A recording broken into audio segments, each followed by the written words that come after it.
Piemēram, cilvēks ir dzimis 16. datumā. Tas nozīmē, ka viņam ir tāda programma, kad ik pa laikam dzīvē notiek sabrukums. Kaut kādā dzīves sfērā viņam pēkšņi viss izbeidzās, tas ir kā zibens spēriens.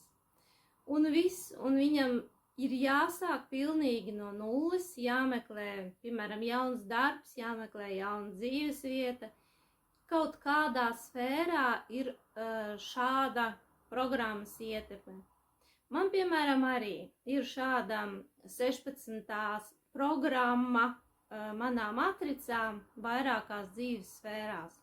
Un, principā, es jau zinu un varu nojaust, jo man ir zīmes, kad kaut kas būs, jo, principā, šie cilvēki, ja viņi novēro savu dzīvi, viņi jau zina, kad parādās pazīmes, kad sāk pamazām kaut kas tur brukt vai lūst, tas nozīmē, drīz būs kaut kur sabrukums.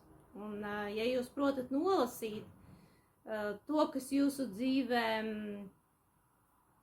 jūtīgi jau paliek, un jūs saprotat, ka kaut kas teju būs, jūs varat sagatavoties un jau reaģēt un realizēt šo dzīves situāciju pilnīgi savādāk. Nevis būt vai palikt pie sasistas silas.